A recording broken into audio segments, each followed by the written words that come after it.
We are looking at Daniel's breaststroke. We already did this video, so we're going to go through it again. Apparently there was an upload error, and I just want to make sure that we get it real clean. So let's take a look at Daniel above the water.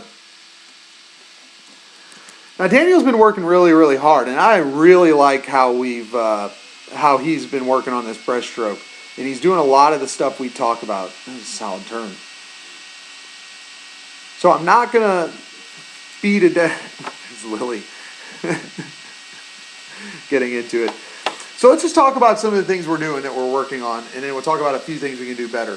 Now, one of the things we're working on is getting up high over the water, getting a nice high body position. You see this in a lot of really dominant breaststrokers, and Dan's doing a real good job here. He's getting his elbows to the surface. That's what I talk about. Don't focus on the hands, lift the elbows and the arm up, and it's getting them nice and high, and then shooting the body over the water. So I really like this nice high body position. You can see how much it's pushing the hips forward, which are driving back into that kick. You can watch it in that frame. That's really solid. So I like what I'm seeing. Now he's kind of getting a little bit too high. See how the hands are coming out?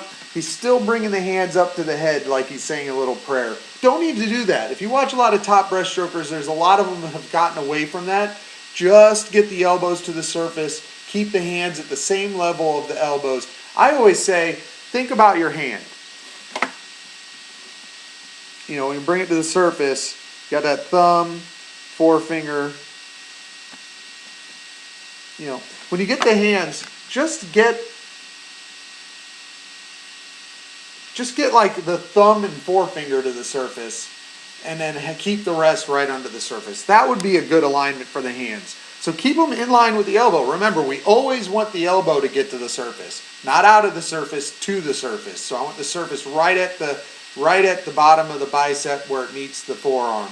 Okay? And I want the hands just to shoot across the water, barely out. I don't want us to worry about bringing them all the way out. We can keep most of the hand underwater in line with the elbow, and it just creates a lot more efficient, a lot more forward momentum. Let's go ahead and delete all this wonderful art.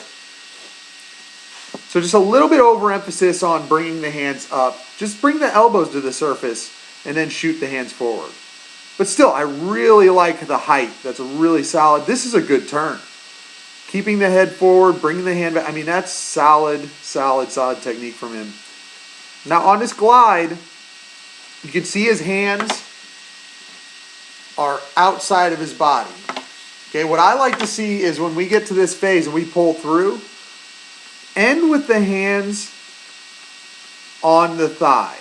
So stop, press the arms into the body, keep them squeezed into the body, keep them on the thigh. And what that does is it narrows out your drag profile. Like you can look, his shoulders are wide because his hands are all the way out here. So this is basically what his drag profile is. And if he keeps those hands on the thigh, he's going to be much tighter. He's going to be like right in here. So you can see the difference between one and the other. If his hands are outside his body, he's widened his body. And the wider the surface, the more the water pushes against you and slows you down. So as you finish the pull, let's go back a little bit. As we finish this pull, just end up with those hands on the thigh, with the body nice and tight and the arms pressed into the body, hands on the thighs, and then the shoulders kind of shrugged inward. Get as small as you can.